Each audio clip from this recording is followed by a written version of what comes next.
And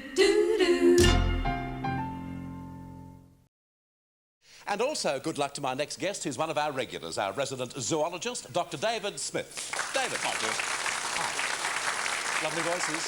Beautiful, aren't they? Superb. Yes, indeed. And as I say, anyone who has the opportunity of seeing them, they should do so.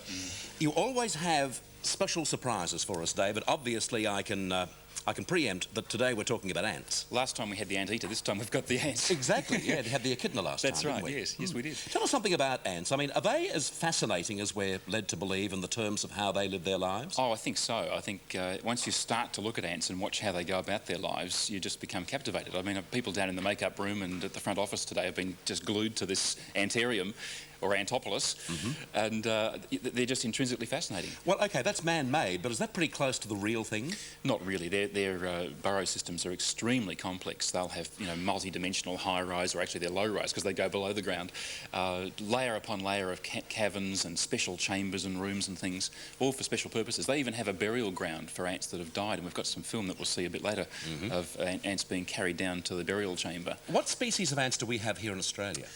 Well, that's a hard one to answer briefly because there are something like 4,000 species. In Australia? Yeah, yeah. Really? There are 6,000 species of ants in the world, and we've got 4,000 of those, so we're well endowed with ants. Any really dangerous ones?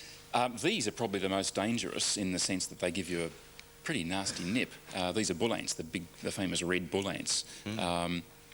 We have a particularly famous ant in Australia, which is the oldest ant on Earth. Not the particular one, but the type, Methuselah the ant, you know.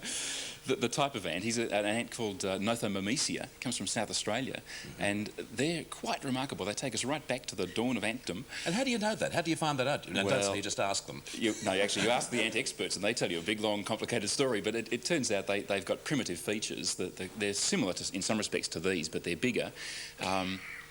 And they've got some remarkable facets of their biology. For example, they use the stars to navigate. When they come out at night and they go searching for their food, they would have difficulty at night getting back to the same nest. They use the stars. And if you put a blanket over the tree that they're coming out from underneath, they can't find their way back because they need to see the stars to work out where they are. What about this footage you've got for us, Let's have a look at the footage. We've got some shots that we took at a very nice display at the Museum of Victoria, and we can see little ants. This one's actually got a dead ant. I think it's... No, this one hasn't. This one's probably going out searching for some food. There are castes of ants, of course. Much as there are different classes of bees, there are different classes of ants. And so there are worker ants and there are drones, and there's the queen ant who does all the reproducing, making the new ants. She's got a pretty busy life, actually, the queen ant. These are the galleries in the museum display, and you can see there's just thousands of these ants there. These are the young egg cases, and the young ants will hatch from those. They have a special room, the nursery section, set aside for the young ones. And they bring food down and they look after them. They are cleaning their bodies. Now, their bodies are covered with antibiotics, would you believe? Really? They've got a very thin layer of antibiotic, which actually prevents the young ones becoming infected with any of the bacteria that are in the soil.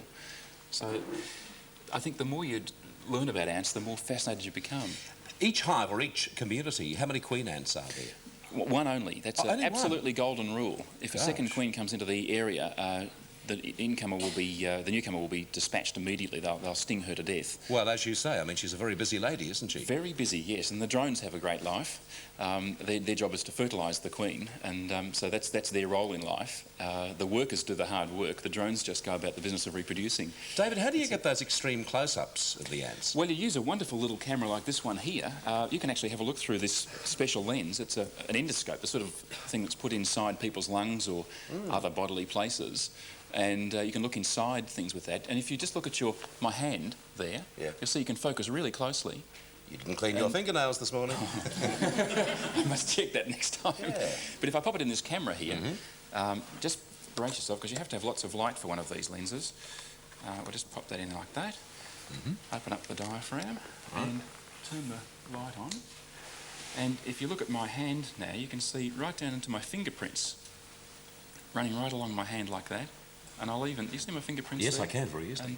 And then it goes right back to a big wide shot like that.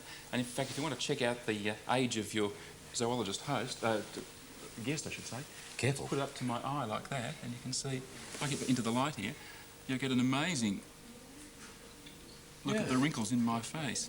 You've got the roundest rims I've ever seen, David.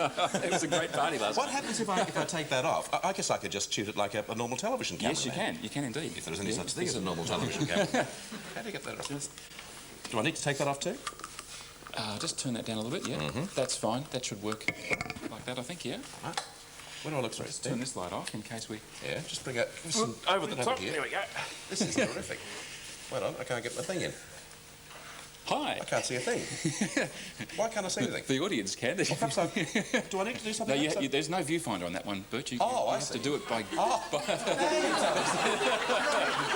have to do it by guesswork. Thanks a lot, David. So, OK, well, if I do that... Fantastic. Oh, I see, yes. Yeah. Now, where do I find... Oh, we don't worry about focus on the show. Actually, I'll tell you what, David, you can do. You can cross to the next break. Brad will hold up the card.